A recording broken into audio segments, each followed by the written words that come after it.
저희가 3시에 이제 정책 세미나 시작하기로 해가지고 지금 바로 시작은 할까 하거든요. 일단 의료들 동지 여러분 안녕하세요.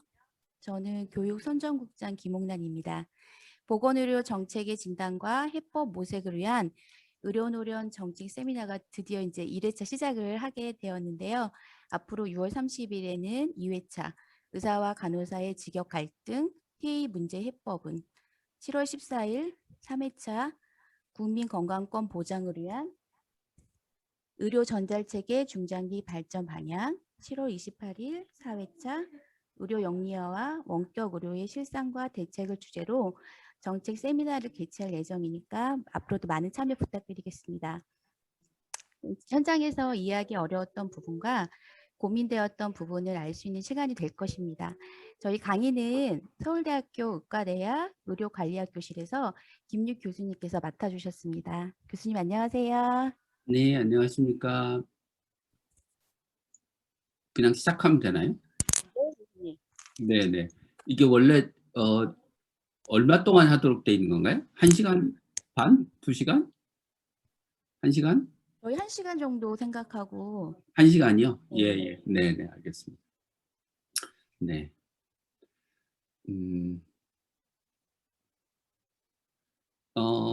잘 보이시나요? 슬라이드가? 가만히 있어. 화면 공유를 제가 화면 공유를 안 네. 했군요. 예. 맞아요.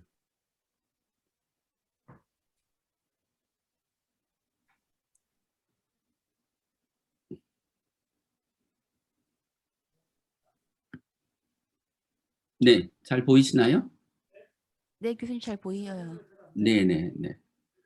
예, 오늘 제가 요청받은 제목은 뭐 코로나19와 관련한 뭐 재난의료, 공공의료 강화 체계, 공공의료 체계 강화에 대해서 이제 얘기를 해달라고 요청을 받았는데요. 제가 슬라이드를 좀 너무 많이 만들어서 중간중간에 조금 관심이 덜 하시다고 생각하시는 부분들을 이제 건너뛰고 가도록 하겠습니다.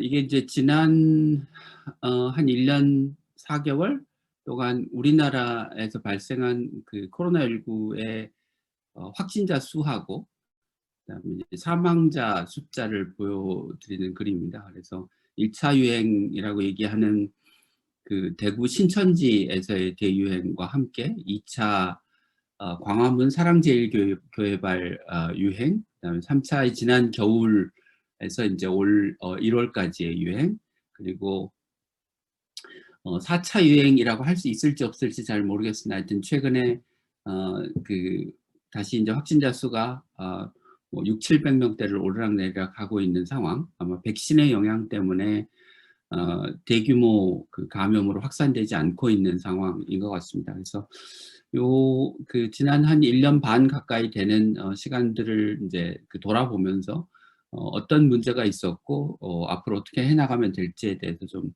살펴보도록 하겠습니다.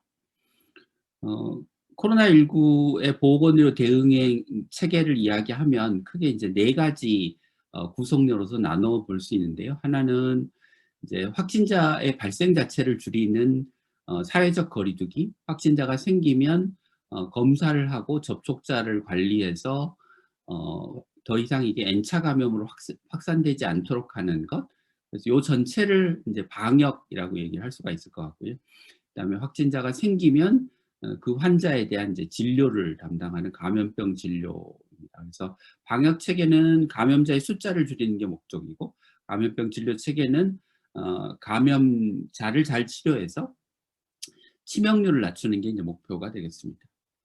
방역에 대한 평가입니다. 네. 이게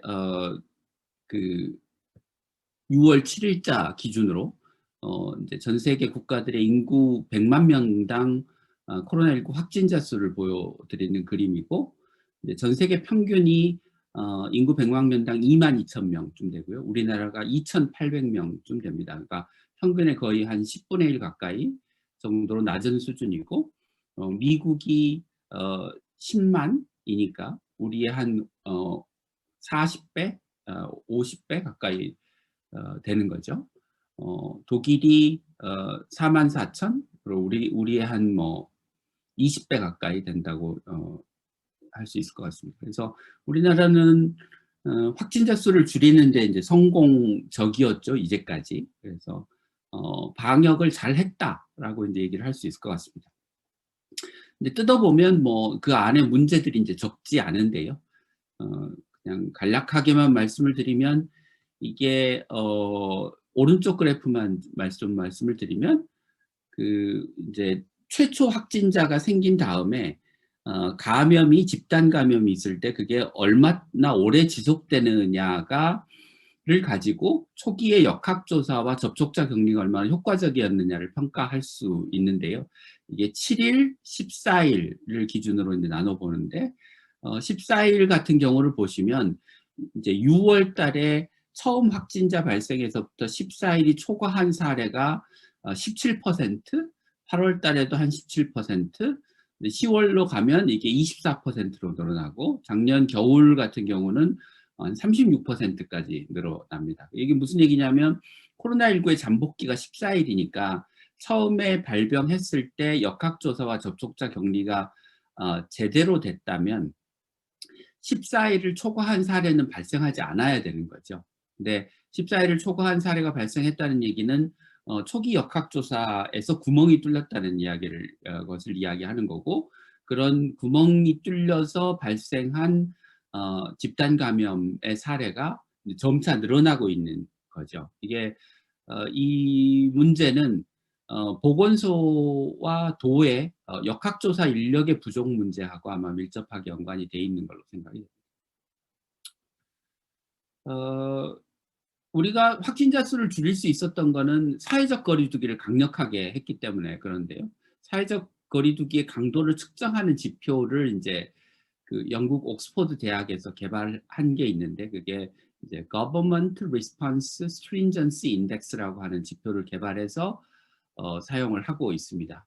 그래서 제가 국가별로 인구 1000명당 코로나 확진자 숫자하고 그다음에 그 나라에서 쓰고 있는 사회적 거리두기의 그 강도를 요 지표를 가지고 표현한 걸로 이제 보여드리는 건데, 보시는 것처럼 우리나라는 확진자 수는 다른 나라에 비해서 뭐 수십 분의 1로 작지만 사회적 거리두기의 강도는 47점으로 낮지 않습니다. 예를 들면 스웨덴 같은 경우는 인구 1000명당 42명의 확진자가 발생했는데, 그러면 우리나라에 거의 한 40배쯤의 확진자가 발생했는데 그 사회적 거리두기의 강도는 우리나라하고 점수가 같습니다.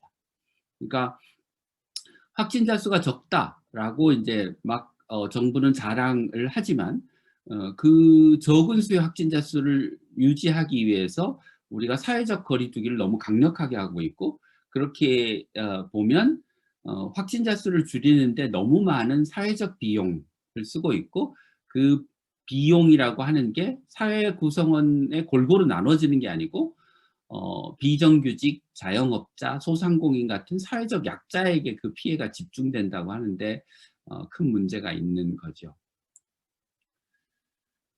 거리두기의 방식도 좀 사실 문제가 있습니다. 이게 이제 그 시설의 유형별로 확진자가 얼마쯤 나왔는지를 작년 8월부터 올 1월 말까지 조사한 결과인데요. 보시면 1위가 교회, 2위가 회사, 3위가 이제 가족이나 지인 모임, 4위가 요양병원, 요양시설, 병원, 그다음에 7위까지가 교정시설입니다. 그 다음이 소위 이제 사회적 거리두기에 규제를 받는 뭐 예체능 학원, 실내 체육 시설, 뭐 식당, 카페, 유흥 시설의 순이죠. 그런데 그러니까 이건 무슨 말씀을 드리려고 하는 거냐면 사회적 거리두기의 대부분은 다중 이용 시설에 집중되어 있죠. 그런데 실제 확진자가 발생하는 곳은 다중 이용 시설이 아닌 다른 곳에서 대부분의 확진자가 발생했다는 것을 보여드리는 겁니다. 물론 병원이나 요양병원 같은 경우는 이게 필수 시설이니까 유지를 해야죠. 그런데 예를 들어서 회사와 그러면 우리가 사회적 거리두기를 그 확진자가 많이 발생하는 회사의 문을 닫는 방식으로 할 거냐, 아니면 식당이나 카페, 실내체육시설의 문을 닫는 방식으로 할 거냐는 선택이 가능한 거죠.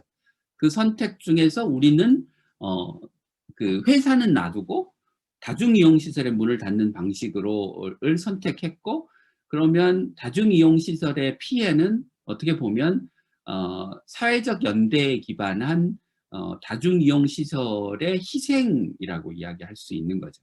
그게 필연적인 게 아니고.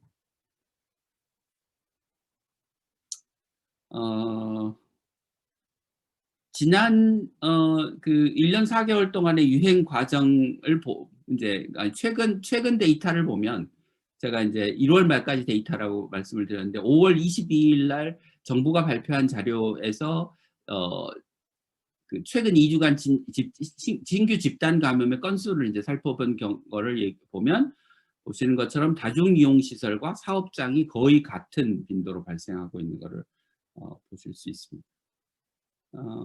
확진자 숫자가 많은 집단 감염의 순서대로 봐도, 예를 들면 동부구치소, 사랑제일교회, 서울도심집회, 병원, 그 다음이 이제 5위, 6위, 7위가 다중이용 시설이죠. 근데 그 다중이용 시설도 확진자가 처음 진단된 날부터 최종적으로 확진된 날까지를 보면 26일, 30일, 37일로 이게 다중이용 시설이기 때문에 이렇게 대규모 집단 감염이 발생한 게 아니고, 앞에서 제가 말씀드렸던 것처럼 초기에 역학조사와 접촉자 격리가의 구멍이 뚫리면서 이게 N차 감염으로 발전하고, 그러면서 규모가 커진 방식인 거죠.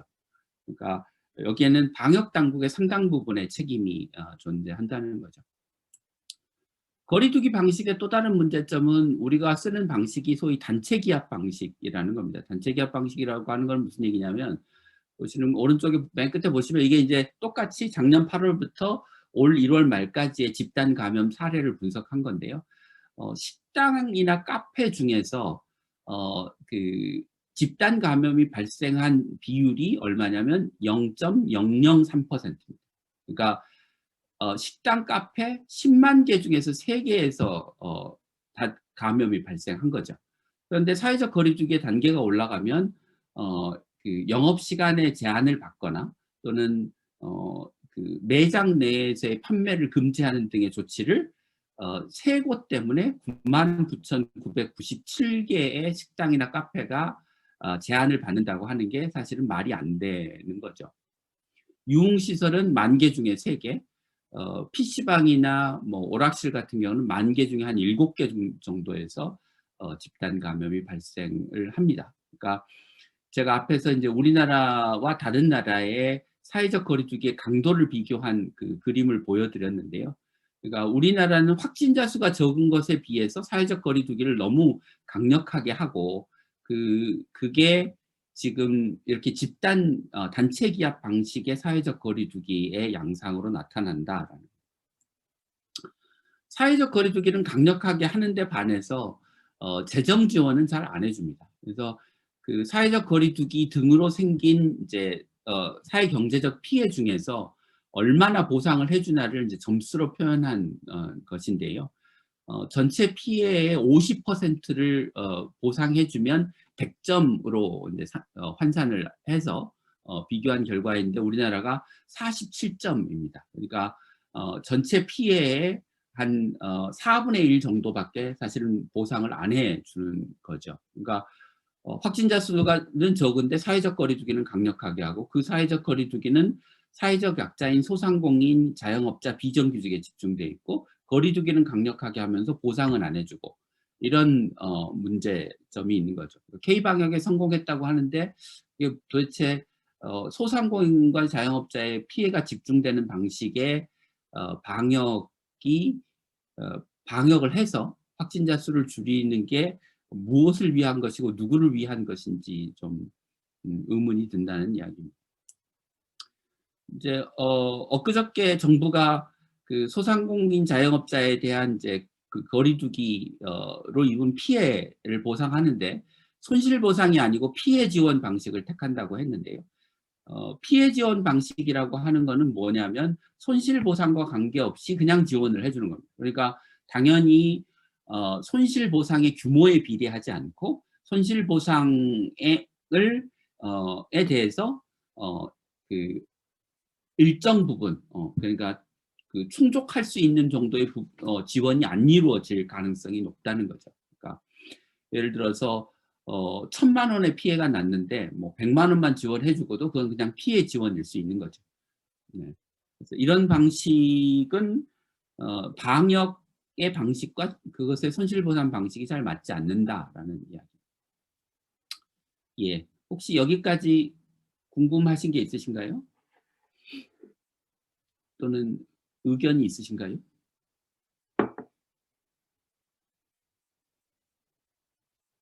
질문을 잘 안 하시는데 제가 괜히 막 질문하라고 윽박 지르는 건가요?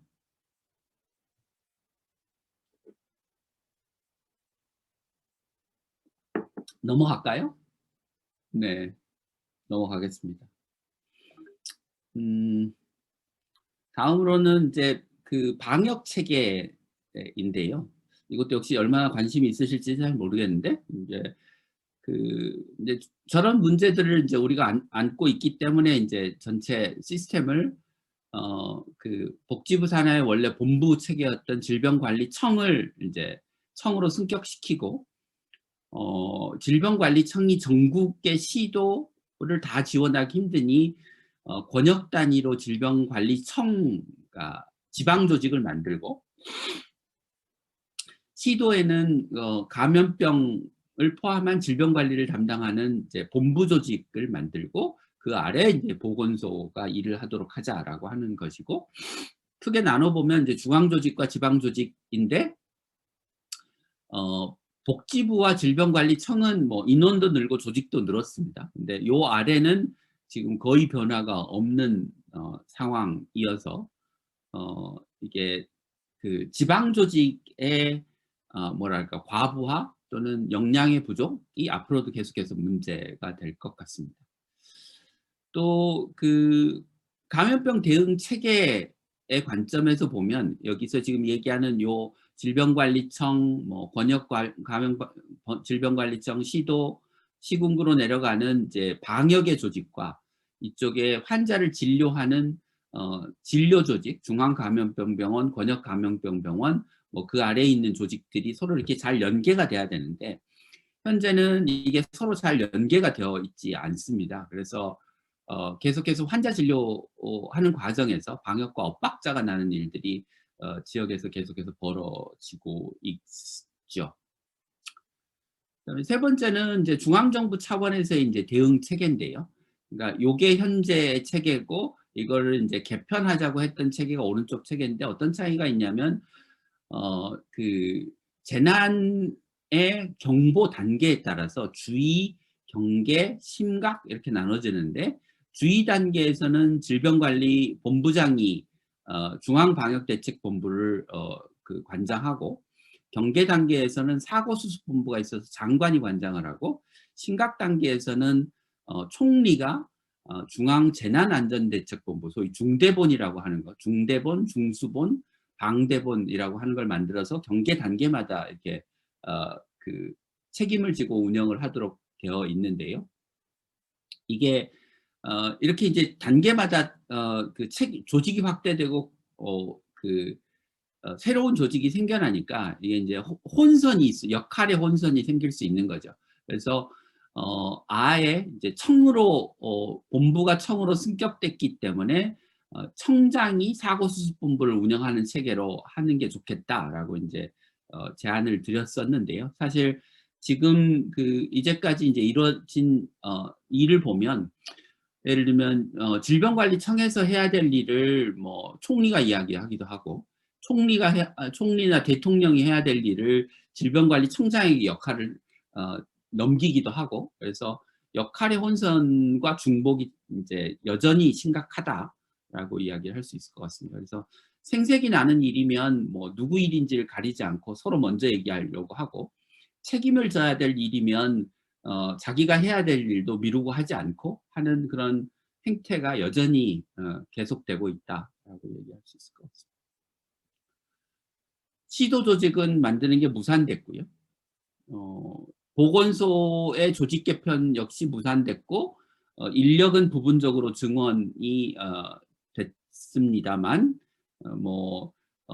증원된 인력이 실제 채용되고 충원되는 일은 또 잘 벌어지지 않는 것 같습니다. 그래서 얼마 전에 그 부산에 이제 보건소에 근무하던 간호사 한 분이 그 자살을 하는 일이 벌어졌는데요. 이게 아마 업무 부담 때문에 그런 일이 벌어진 것 같은데, 그런 이제 사건으로 사건이 상징하는 바는 그 지방 조직, 그러니까 보건소, 뭐 시도의 그 감염병을 담당하는 이제 그 인력들의 과중한 부담이 계속되고 있다라고 하는 것을 이제 보여주는 거라고 생각합니다. 네. 여기까지가 방역에 관한 이야기고요. 지금부터 진료에 관한 이야기를 좀 해보려고 합니다. 네. 그래서 제가 진료 체계의 목표는 확진자의 사망률을 줄이는 거라고 말씀을 드렸는데요. 이게 초기에 그린 그림이긴 한데, 왼쪽에 보시는 거는 단순 치명률, 오른쪽에 보이는 거는 연령 보정 치명률입니다. 그래서 그 코로나19는 이제 노인층에서의 치명률이 높기 때문에 연령을 보정해서 비교를 해보면 우리나라의 치명률이 그렇게 낮은 수준이 아니다라는 거고요. 진료에서의 또 다른 문제는 대부분의 공공병원이 코로나 환자 진료를 거의 전담했다라고 하는 게 문제이고, 물론 공공병원이 다 잘할 수 있으면 좋죠. 그런데 문제는 공공병원의 중환자 진료 능력이 부족하다는 거고, 이거는 이제 그 공공병원의 대부분이 300병상 미만의 소규모 중소병원이기 때문에 발생하는 현상입니다. 그래서 최중증 환자의 한 55%가 중환자실에서 진료를 못 받았고, 중등도 환자의 한 3분의 1 정도가 중환자 진료 기능이 부족한 그 소규모 중소병원, 그리고 대부분 그게 다 공공병원에서 진료를 받았다라고 얘기를 하고 있습니다. 그래서 뭐 지방의료원은 그렇다 치더라도 뭐 보훈병원, 산재병원 이런 병원들까지 동원해서 코로나 환자를 보게 한 게 과연 적절했냐 라는 이제 생각이 드는 거죠. 그런데 문제는 이게 이제 이렇게 사실 중환자 진료 능력이 부족한 병원들을 동원해서 정부가 코로나 환자를 진료하는 게 병상이 부족해서라고 이제 얘기를 하는데, 그 병상이 부족하다는 게 뭐냐라는 거죠. 그래서 상급 종합병원 2000년 3, 4월 진료 실적을 기준으로 한 건데, 그 이후에도 뭐 크게 상황이 달라지진 않았지만 상급 종합병원의 공공병원, 민간병원, 국립대, 사립대로 나눠보면 그 이 병원들이 가진 전체 병상의 0.8%만을 코로나 환자 진료를 위해 썼다는 거죠. 종합병원급에서 이게 대부분 공공병원은 한 6%, 민간병원은 1%, 그다음에 300병상 이하의 병원이 그 많은 병상을 받다는 거죠. 그러니까 정부가 동원하기 쉬운 병상을 사실 진료 능력에 관계없이 동원해서 환자를 보게 한 거죠. 근데 이런 이제 방식의 접근 방법의 한계가 드러난 게 지난 겨울의 3차 유행입니다. 이게 갑자기 신문 이름이 블룸버그 통신에서 이제 각국의 그 코로나 대응을 얼마나 잘하는지를 이제 평가해서 순위를 매기는 고 있는데요. 매달 작년 1월에 올 1월에 매긴 결과를 보면 우리나라가 순위가 4등급이 떨어져서 12위를 했고, 그때 순위가 떨어진 제일 중요한 이유가 뭐냐면 치명률이 거의 3%까지 올라갔습니다. 그러니까 평소에 치명률이 한 1.5% 내외였으니까 거의 2배쯤 올라간 거죠. 2배쯤 올라간 이유는 뭐였냐면 그 요양병원, 뭐 요양원 뭐 이런 데서 발생한 환자들을 중환자실이 없다는 이유로 입원을 안 시켜주고 입원 대기하다가 사망한 환자들이 늘어나서 그렇게 됐죠.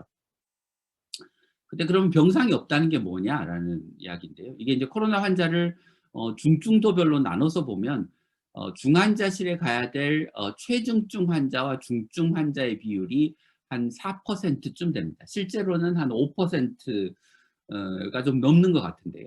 그래서 전체 확진자 수 곱하기 한 5%쯤을 하면 중환자실에 가야 될 환자의 숫자가 나오는데요. 이게 지난 겨울에 뭐 500명에서 1000명 사이의 숫자가 왔다 갔다 했는데 만약에 하루에 500명의 환자가 발생한다고 하면 이 환자들이 14일 입원한다고 했을 때 7,000명 일의 병상이 필요하고 거기에 중환자실에 들어가야 될 환자가 한 5%쯤 된다고 하면 필요한 중환자의 병상은 350병상쯤 됩니다. 그러니까 하루에 500명의 확진자가 계속 발생한다라고 했을 때 필요한 중환자 병상은 한 350병상쯤이 되는 거죠. 우리나라의 중환자 병실이 몇 개쯤 있냐? 그 300병상 이상의 소아중환자실 빼고 중환자실이 한 6,000병상쯤 됩니다. 이 6,000병상쯤에서 응급 환자와 중환자들이 사용하는 병상이 그러니까 응급 환자용 중환자 병상이 한 40%쯤 됩니다. 그러면 나머지는 이제 일렉티브 환자를 위한 중환자 병상이 한 3,600병상쯤 된다는 얘기고 이것의 10%쯤을 동원하면 하루 500명 발생하는 환자를 감당할 수 있는 구조인 거죠. 그러니까 일렉티브 환자의 입원이나 수술을 한 10%쯤만 미루면 되는 거죠. 근데 이거를 하지 않아서 결국은 지난 겨울에 확진자 코로나19 사망자의 10% 치명률이 3%까지 올라가는 일이 이제 벌어졌던 거죠. 그래서 결국 이제 정부가 민간 병원의 상급 종합병원 병상을 1%까지 동원하는 조치를 취하게 됩니다. 이게 작년 12월 18일자의 그 중수본 공문인데요. 그런데 그로부터 3일 전 12월 15일에 정부가 뭐라고 답변을 했냐면 민간병원 병상을 지금 중환자 병상이 부족해서 동원해야 되지 않느냐라고 질문을 하니까 기자가 다소 극단적인 계획을 벌써 검토할 상황은 아니다. 하루 확진자가 1,000명씩 20일간 나올 경우에 대비해 병상을 확충하고 있고 수도권은 아직 안정적인 상황을 유지하고 있는 중이라고 답변을 했습니다. 근데 당시는 어떤 상황이었냐? 집하고 요양병원에서 대기하던 환자가 이미 4명이 사망을 했고 경기도에서는 병상을 못 받고 대기하는 환자가 251명에 도달하고 있었던 상황입니다. 그러니까 대부분의 병상이 민간병원 병상인데 이 민간병원 병상을 코로나19와 같은 감염병 상황에서 동원할 수 있는 체계를 못 갖추고 있는 게 현재 우리나라의 의료 시스템이다. 그래서 코로나19 환자를 진료할 병상이 부족한 게 아니고 국가가 민간병원을 동원하는 시스템이 없는 거다. 근데 그 시스템이 없다고 하는 건 뭐냐? 민간병원은 코로나 환자를 보기 싫어하고 보건복지부는 싫어하는 민간병원의 저항을 우려해서 또는 민간병원과 갈등을 빚는 게 두려워서 국가의 공권력을 행사하지 않는 것이다라고 얘기할 수 있죠. 왜냐하면 감염병 관리법에는 이미 재난 시에 그 민간병원을 동원할 수 있는 권한을 복지부 장관에게 주고 있거든요.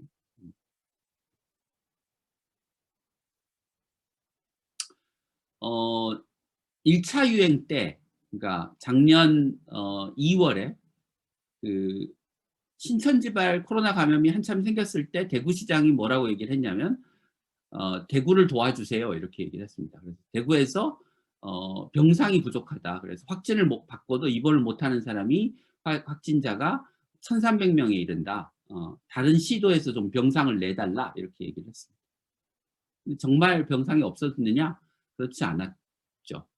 나중에 이제 조사를 해봤더니 이게 코로나 당시에 그리고 파란색 막대가 평상시에 전체 대구 지역 상급종합병원의 전체 병상과 중환자 병실이 어느 정도 차 있었느냐, 비어 있었느냐를 보여드리는 그림인데요. 전체 병상에 25%만이 차 있었고요. 중환자 병상에 50%만이 차 있었죠. 평소에는 어떠냐? 전체 병상은 98%의 병상 가동률, 중환자실은 130%의 병상 가동률을 보이고 있었습니다. 300병상급 이상 종합병원도 마찬가지죠. 중환자실 전체 병상은 20%가 비어 있었고 중환자실도 절반이 비어 있었죠. 그러니까 병상이 없었던 게 아니고 정부는 병상은 비어 있었는데 병원은 병상을 안 내주고 싶어 했고 코로나 환자한테 정부는 그 병상을 동원할 능력과 의지가 없었던 거죠.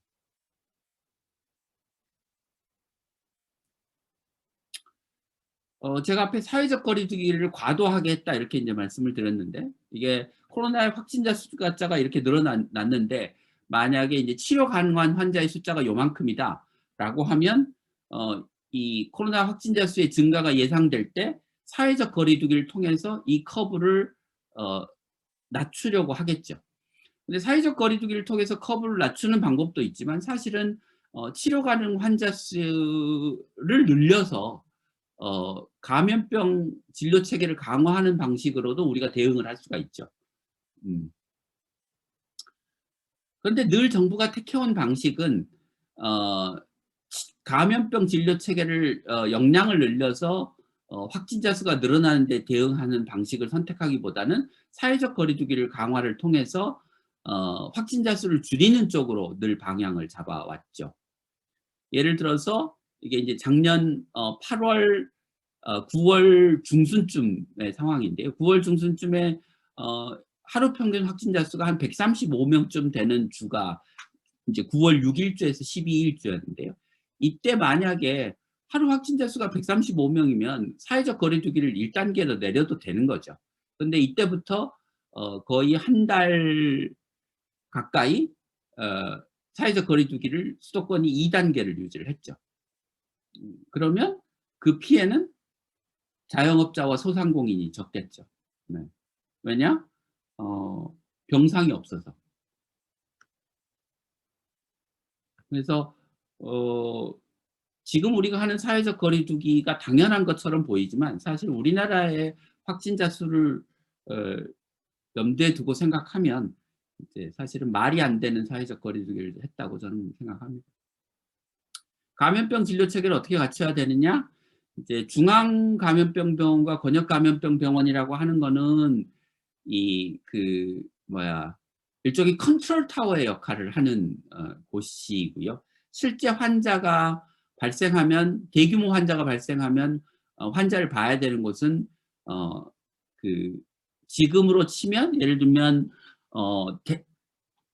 상급 종합병원이나 큰 종합병원들이 봐야 되는 거죠. 그래서 예를 들면 권역응급의료센터, 지역응급의료센터를 지정하듯이 중증 감염병 센터, 지역 감염병 센터 같은 것을 지정해서 동원하는 체계를 갖춰야 되는 거죠. 그래서 민간 병원을 어떻게 동원하느냐라는 이야기만 할 게 아니고 실제로 대량 환자 발생에 대비해서 동원할 병원들을 지정하고 환자가 발생하면 미리 그 비응급 환자의 진료 스케줄을 늦춰서 입원과 수술 스케줄을 늦춰서 감염병 환자를 볼 수 있는 병상을 확보하는 방식으로 대응을 하면 되는 거죠. 네.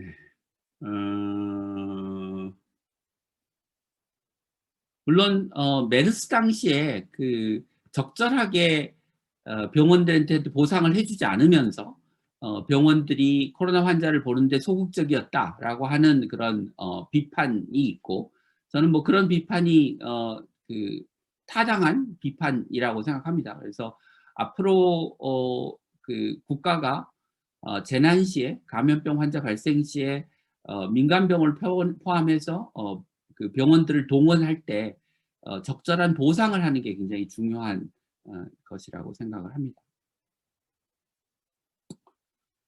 의료 인력도 이제 문제가 되는데요. 그래서 이제 만약에 그 코로나 환자를 보기 위한 병동을 한 병동을 동원하면 어떤 병원에 6개의 병동이 있는데 그중에 한 병동을 코로나 환자를 진료하기 위해서 동원한다 라고 하면 그 일반 병동 2개를 폐쇄를 해야 간호 인력을 코로나 환자 진료를 환자를 보는 병동에 배치해서 인력을 충원할 수 있고 이렇게 그 2개의 병동을 폐쇄하는 데 따른 손실을 보상을 해주는 체계를 갖춰야 될 거라고 생각을 합니다. 이게 중환자실 하나를 한 병동을 이제 코로나 환자를 위해서 쓰면 일반 병동 2개를 폐쇄해야 되고요. 일반 병동 2개를 코로나 환자 진료를 위해서 동원하면 일반 병동 하나를 폐쇄하고 간호 인력을 동원해야 실제 코로나 환자 진료에 필요한 적정한 간호 인력을 동원할 수 있다라는 얼마나 실제 동원할 수 있느냐라는 이야기고요. 뭐 보시는 것처럼 환자 발생 시나리오에 따라서 전체 간호사의 뭐 적게는 한 5%에서 많게는 16%까지 동원한다라는 거고요. 이게 시나리오 1은 확진자 수가 전 국민의 0.2% 수준까지로 발생했을 때의 이야기고요. 그러니까 지금 상태보다 조금 더 적은 거죠, 누적으로. 그다음에 시나리오 2는 한 0.5% 정도가 발생했을 때 단기간에. 다행히 뭐 이런 정도의 규모로 확진자가 발생하지 않아서 이제 다행이라고는 생각합니다. 지금 문제가 되고 있는 것은 응급실에서의 문제인데요. 그러니까 열나는 그래서 코로나가 의심되는 환자가 이제 응급의료센터나 응급의료 기관에서 받아주질 않아서 떠도는 일이 계속해서 발생하고 있는데, 이 문제는 작년 초에 경산에서 한 고등학생이 열이 나는데 폐렴 진료를 못 받아서 사망한 사례가 있었고, 그 뒤로도 그런 비슷한 일들이 계속해서 이제 반복되고 있습니다. 그래서 앞으로 비슷한 감염병이 또 생길 걸 고려하면 응급실에 소위 감염병 의심 환자의 별도의 진료 구역을 둬야 이런 코로나 의심 환자도 제대로 진료를 받을 수 있고, 나머지 일반 환자도 진료를 받을 수 있는 체계가 갖춰진다라고 얘기를 할 수 있을 것 같습니다. 그다음 이제 공공의료 체계입니다. 이게 이제 본론인데요. 왜 공공의료 체계냐라고 얘기를 하면, 우리가 지금 감염병 진료를 이야기하지만 사실은 감염병 진료라고 하는 거는 지역에서 환자를 평소에 잘 보는 적정 규모의 뭐 종합병원과 대학병원이 있어야 이게 재난 시에 감염병 환자나 재난 환자를 보는 체계로 전환이 되는 거지, 평소에 체계가 잘 안 갖춰져 있는데 재난 시에만 잘하는 체계라고 하는 거는 있을 수 없다는 거죠. 그래서 우리나라는 의료기관의 공급을 시장에 맡겼고, 시장에 맡긴 결과 대도시에 의료 자원이 집중되어 있고, 그러다 보니 이제 지방에는, 특히 이제 의료 취약 지역 같은 시골에는 적정한 규모의 병원이 부족하고, 그것 때문에 이제 대도시와 지역 간의 사망률의 격차가 크게 나고 있는 상황입니다. 보시는 그림은 중진료권별로 인구 1000명당 급성기병원 병상수를 보여드리는 거고, 왼쪽에 아래 바닥에 파란색 막대가 깔려 있는 곳은 300병상급 병상이 있는 곳, 오른쪽에 그게 없는 것은 소위 의료 취약지라고 하는 큰 병원이 없는 지역을 이제 얘기하는 건데요. 보시는 것처럼 큰 병원이 있는 지역이나 큰 병원이 없는 지역이나 인구 1000명당 병상 수는 큰 차이를 보이지 않고 있습니다. 그러니까 일부 이제 병상 수가 굉장히 많은 지역은 이게 대부분 호남 지역인데요. 이 호남 지역을 제외하면 의료 취약지나 비취약지나 전체 병상 수는 큰 차이가 없다라는 걸 아실 수 있고, 이런 일이 벌어지는 것은 뭐냐면 수요가 부족해서 큰 병원이 없는 게 아니고 정부가 시장에 민간에 병상의 공급을 맡겼기 때문에 큰 병원이 없는 거다, 의료 취약지에, 이렇게 말씀드릴 수 있을 것 같습니다. 그래서 이제 이런 의료 취약지의 문제, 지역 의료의 격차의 문제를 해결하기 위해서 이제 지역에 병원을 짓고, 그런데 병원만 지어서 해결이 되는 게 아니고 지역에 갈 의사가 있어야 되니까 지역에서 일할 의사를 양성하기 위해서 이제 지역의사제라고 하는 제도를 도입해서 의과대학 정원을 증원하고 지역에서 일정 기간 의무 복무를 하는 의사를 양성하겠다라고 했는데, 이제 의사들이 파업을 했고요.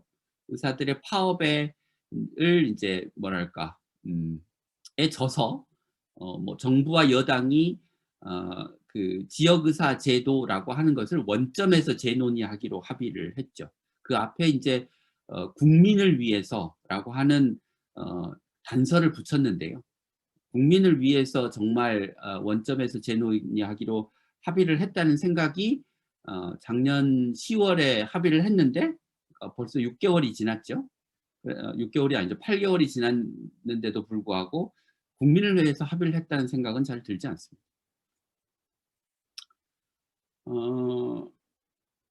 공공의료를 어떻게 강화할 거냐라는 이야기입니다. 공공의료를 공공병원이 지금 이제 이런 처지에 놓여 있다고 생각하는데요. 갈림길에 서 있다고 생각합니다. 그러니까 코로나19 때문에 공공병원에 대한 관심이 이제 국민들 사이에서 크게 늘어나긴 했는데 이게 뭐 국민들의 관심사라는 게 늘 그렇지만 쉽게 잊혀지는 거거든요. 그러니까 지금 공공의료를 제대로 강화하지 못하면 사실은 공공병원이 감염병 병원으로 전락할 가능성도 상당히 있다라는 겁니다. 그래서 이게 기회인 동시에 위기다라는 말씀을 좀 드리고 싶고요. 공공의료를 강화한다고 하는 것은 공공의료가 왜 취약한가에 대한 질문에서 출발을 해야 된다고 생각합니다.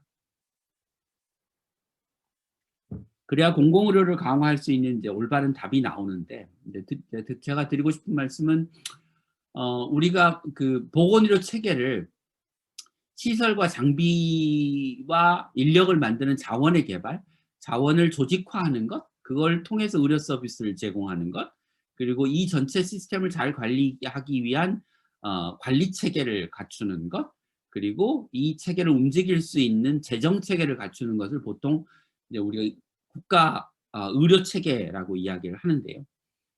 똑같은 관점에서 생각해 보면 공공의료 체계를 강화하기 위해서도 공공병원을 확충하는 것뿐만이 아니라 공공병원에서 지역에서 일할 의료 인력을 확충하는 게 필요하고요. 이 병원이 혼자 성립할 수 없기 때문에 다른 병원들과 협력하는 체계, 특히 대학병원과 협력하는 체계를 잘 갖추는 게 중요하고요. 이게 잘 운영되는지도 봐야 되고 공공병원을 신중축하기 위한 예산뿐만이 아니라 이 시스템을 잘 운영하기 위한 건강보험 이외의 돈도 필요하고요. 지방정부의 역할도 강화돼야 되고요. 공공병원이 잘 운영될 수 있도록 하기 위해서 공공병원의 기관 운영에 권한과 책임을 주고 지방정부가 과도하게 간섭하지 않도록 하는 것도 중요하다고 생각합니다. 그래서 기존에 우리가 공공의료 체계를 강화한다고 하는 게 공공병원 또는 공공병원의 병상을 늘리자고 하는 이야기를 주로 해왔는데 그렇게 해서는 공공병원의 병상을 늘리기도 어렵고 그렇게 해서 병상을 늘린다고 한들 그게 제대로 운영되기 어렵다. 공공병원은 공공의료 체계의 강화이고 공공의료 체계의 강화는 병상을 늘리는 것과 함께 인력을 늘리는 것, 재원을 마련하는 것, 중앙정부와 지방정부의 역할을 제대로 만드는 것 포함한 거버넌스 체계의 개편으로 확대되어야 된다라는 얘기입니다. 그래서 병상을 늘리자라는 얘기고요. 전국을 70개 중진료권과 22개 대진료권으로 나눠서 보면 그 진료권들이 이제 큰 병원이 없는 공급 취약 지역과 모두 3차, 2차를 모두 갖추고 있는 자체 충족형으로 나눌 수 있는데 그중에 이제 공급지 취약형 중에 병상이 많지 않은 곳은 공공병원을 확충하고 병상이 좀 있는 곳은 민간 병원을 우선적으로 공익적 역할을 하도록 전환하고 기존에 큰 병원이 있긴 하지만 작은 병원에 비해서 큰 병원의 비중이 적은 곳은 요 큰 병원의 비중을 늘려야 되는 곳이어서 2차 병원이나 또는 3차 병원을 확충할 필요가 있다라는 이야기.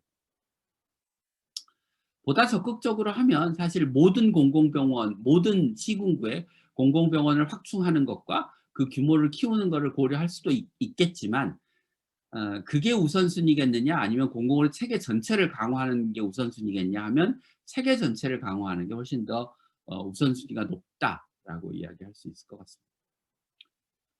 공공의료 체계를 강화하는데 2차 병원만 중요한 게 아니고 사실은 3차 병원도 중요합니다. 그래서 앞에 우리나라를 이제 22개 대진료권으로 나눠서 지역별로 3차 병원의 인구 1000명당 병상수를 보면 서울이 2.1인 반면에 광주가 0.6, 청주 0.5, 포항 0.3, 춘천, 안동은 아예 3차급 병원이 없는 굉장히 취약한 상황을 보이고 있고, 평균 수요가 1.0인데 거기에 대비해서 작은 요 5개 지역이 특히 문제고요.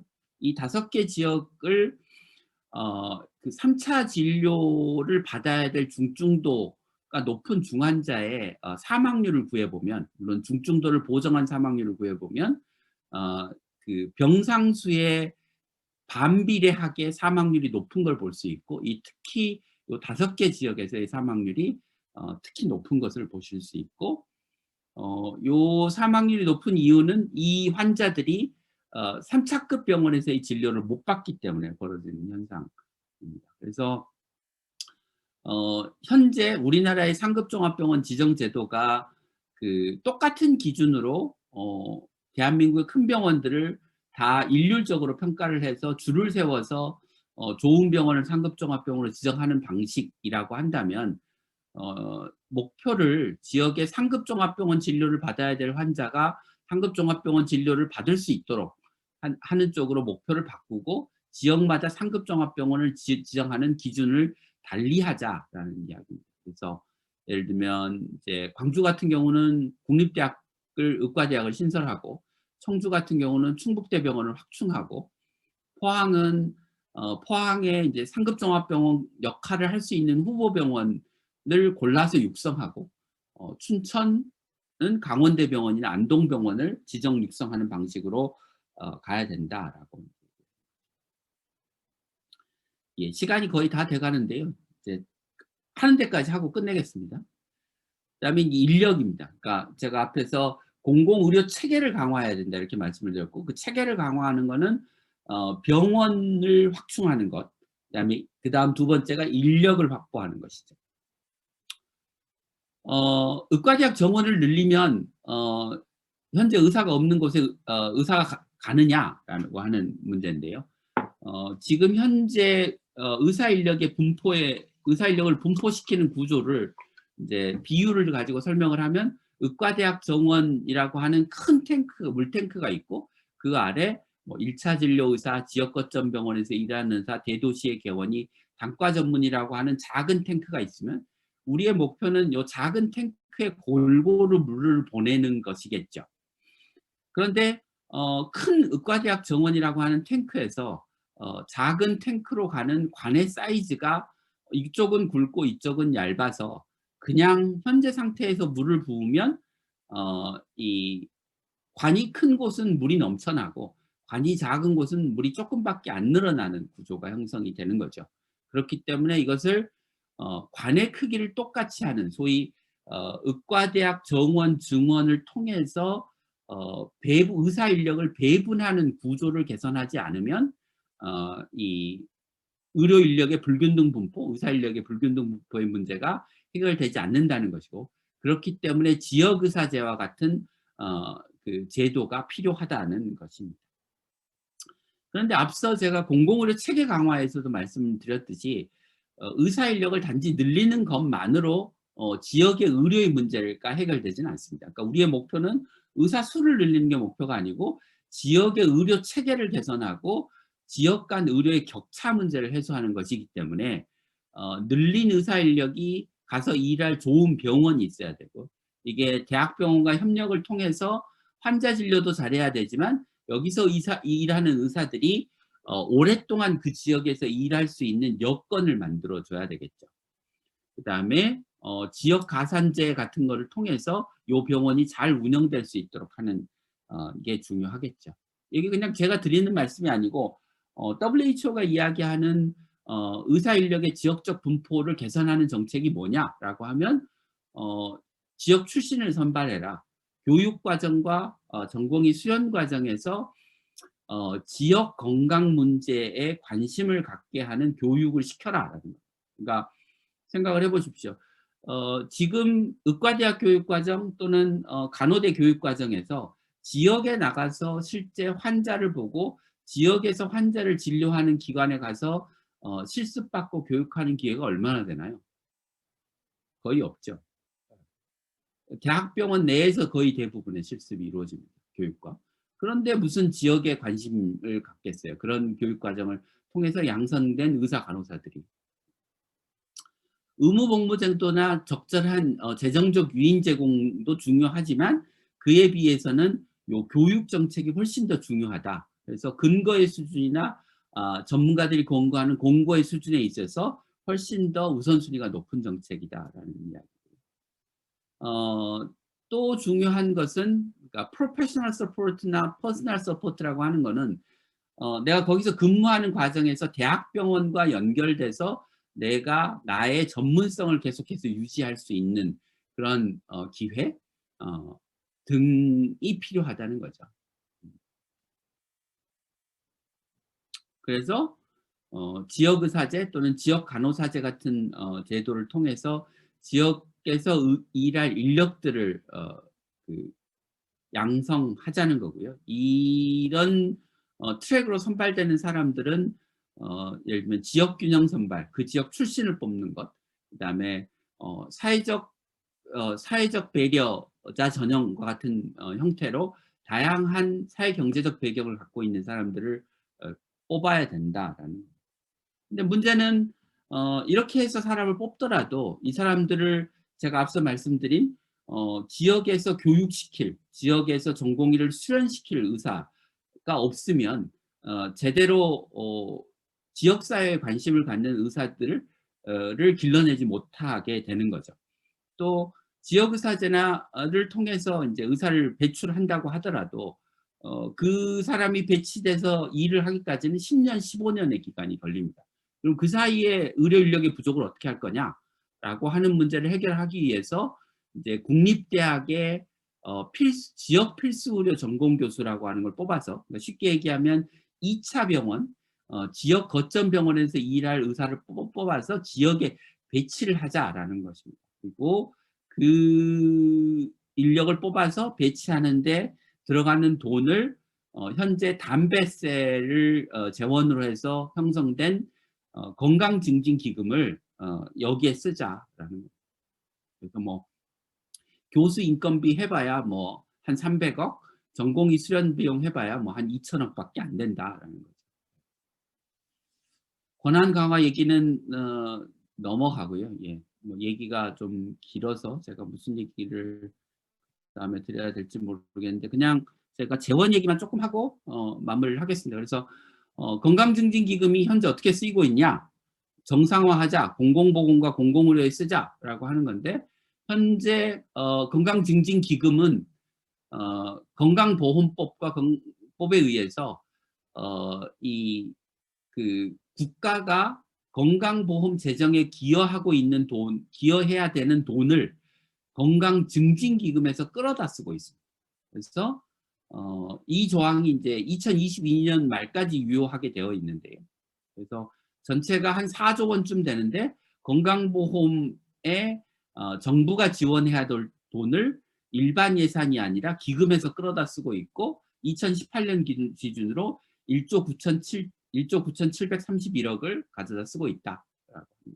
그래서 요 돈을 제대로 원래 목적에 맞게 쓰자. 이 돈을 제대로 쓰도록 하기 위해서 이제 정부가 요 돈을 제대로 쓰려고 하면 정부 입맛에 맞는 위원들을 위원으로 선정하면 안 되니까 공익위원회 추천을 국회에서 추천을 하도록 하고 실제로 위원장을 공익이 맡도록 하고 위원회 운영에 사무국을 둬서 위원회가 정부로부터 가능한 한 독립적으로 운영될 수 있도록 하자라는 이야기가 되겠습니다. 그리고 지방에 내려가면 사실 특히 이제 지방 의료원 같은 경우 뭐 시도나 시군구의 영향을 되게 이제 많이 받게 되는데요. 이 과정에서 공공병원이 제대로 운영되지 않는 경우들이 많습니다. 그래서 시군구가 제 역할을 하도록 하기 위해서는 지방정부의 권한과 책임을 주고 제대로 운영할 수 있도록 하고 거꾸로 그 공공병원의 운영에 불필요한 개입을 최소화하게 하는 체계로 바꾸자라는 것입니다. 그래서 중앙정부는 목표를 제시하고 목표를 지방정부가 달성했는지를 평가하고 지방정부는 아까 앞서 얘기한 건강증진기금에서 소위 블록 그랜트라고 하는 뭉칫돈으로 예산을 받아서 자율적으로 그 돈을 받아서 예산을 사용하게 하는 체계로 전환하자라는 이야기가 되겠습니다. 네. 그 뒤에 있는 얘기는 그냥 좀 읽어 보시면 될 것 같고요. 여기까지 제가 말씀드리고 혹시 질문 있으면 좀 받도록 하겠습니다. 네. 감사합니다.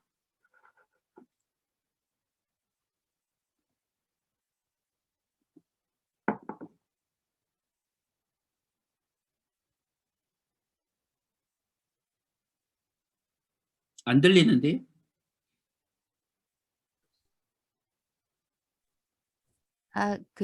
교수님, 이민희 의원님께서 질문을 해주신 건데 지금 음이 안 돼서 제가 대신 말씀드릴게요. 사회적 거리 두기는 감염병 전파 차단과 국민의 경제활동, 영업행위 억제와의 관계를 말하는데 과도한 거리 두기를 설명한 부분 되게 새롭다고 하시면서 정부의 개입이 적재적소에 국민 불편을 통해 감염병을 차단해야지 과도하게 해서는 안 된다는 것을 보여주셨고 게다가 지원이 아니라 손실 보상 측면에서 접근한다고 지적해 주신 부분은 매우 적절한 평가라고 봅니다. 코로나19가 언제 종식될지 모르나 현재에도 그렇고 향후 감염병 시대 도래를 대비하여 국가의 감염병 대책에 대한 국민의 집단적 경제행위 제대에 대한 기준을 만들어 주시면 어떨까 한다고 이민우 위원님께서 질문해 주셨습니다. 네. 뭐 엄청난 얘기를 하시는데요. 이게 제가 그러니까 그런 원칙들이 필요하겠죠. 그러니까 원칙들이 필요할 거라고 생각합니다. 그러니까 좀 제가 뭐랄까 좀 비판적으로 이야기하면 이게 그 예를 들어서 정부가 브리핑을 할 때 계속 집단 감염 사례를 이야기하는데 노래방, 유흥주점, 뭐 식당, 카페 이런 데서 난 사례만 계속 얘기하지 그에 비해서 뭐 회사나 기업에서 발생한 집단 감염 사례는 상대적으로 덜 이야기하거든요. 그러니까 국민들이 어떻게 생각하냐면 집단 감염은 대부분 다중이용시설에서 발생해. 그러니까 다중이용시설을 규제하는 게 당연해. 이렇게 생각하도록 만드는 거죠. 그래서 정부가 선택적으로 정보를 전달해서 사람들의 생각을 어떻게 심하게 얘기하면 조종하고 있는 거고요. 그 과정에서 사회적 약자들의 사회적 약자인 소상공인 자영업자에게 피해가 집중되고 있는 상황인 거죠. 근데 그걸 마치 뭐 예를 들어 홍수가 나서 또는 무슨 산사태가 나서 그 피해를 입은 국민들한테 지원을 해주는 것처럼 지원을 하는 거죠. 그게 아니고 소상공인 자영업자의 사회적 거리두기로 인한 피해는 사실은 정부의 의도적인 선택이었던 거거든요. 우리 사회의 선택이었던 거죠. 그러니까 누가 피해를 떠안고 확진자 수를 줄이는 그 책임을 질 거냐라고 하는 것에 대한 선택이었던 거죠. 만약에 이런 논의를 공개적으로 했다고 한다면 저는 예를 들어서 공장을 문을 닫는 것도 가능한 선택이었다고 봐요. 그러니까 그렇게 생각을 하면 우리는 어떤 논의를 했을 거냐면 자 그럼 공장을 문을 닫았을 때 생기는 사회경제적 피해와 식당과 카페가 문을 닫거나 영업시간을 제한했을 때 발생하는 사회경제적 피해의 크기를 비교했겠죠. 그리고 그 경제적 피해의 규모와 비례해서 그렇게 해서 줄일 수 있는 확진자 수가 몇 명쯤 되는지를 계산을 했겠죠. 그런데 그런 객관적인 분석이나 논의를 안 하고 사회적 거리두기를 해왔기 때문에 우리가 비용에 대한 고려, 누가 사회적 거리두기의 부담을 져야 되는지에 대한 그리고 그게 정당한지에 대한 그에 대한 보상을 해줄지에 대한 논의 없이 그냥 사회적 거리두기를 한 거죠.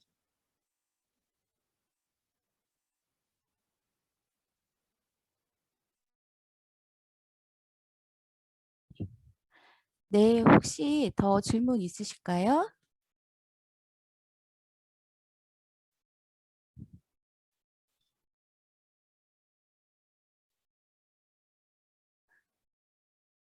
저를 음소거하셨군요. 네. 네. 뭐 좀 네. 도움이 되셨어요?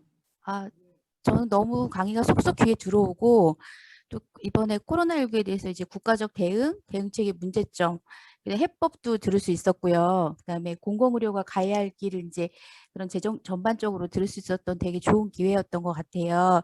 근데 저희가 이제 집중력이 좀 떨어질까 봐 주매입이라서 1시간에서 네네. 1시간 10분 정도 사이로 네네네. 이 강의를 좀 한 게 좀 아쉽다라는 생각이 좀 들었어요. 혹시 지금 음소거 이제 개별로 할 수 있도록 지금 제가 좀 해제를 했거든요. 그래서 음소거 버튼을 누르시면 저 활성화를 하시면 말씀을 하실 수 있을 것 같아요. 참여하신 분들 중에 뭐 말씀하시고 싶은 거 있으시거나 질문 추가로 더 있으실까요?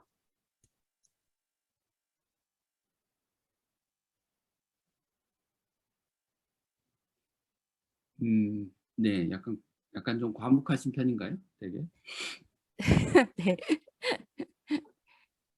네, 과묵하신 편인 것 같아요. 그리고 이제 저희가 이제 코로나 때문에 주메일을 많이 하긴 하는데 아직 멤버들 모두가 익숙한 편은 아니어가지고 그래도 오늘 되게 네네. 잘 들어와 주시고 비교적 그냥 문제없이 진행이 된 것 같습니다. 그러면 손 드시는 분 없으면 이만 마쳐도 될까요? 네네. 그러면 이만 마치는 걸로 하고 교수님 너무 감사하고요. 다음에 이제 또 6월 30일 날 3시에 다시 만나 뵙겠습니다. 감사합니다. 네, 네. 수고하셨습니다. 수고하셨습니다. 네.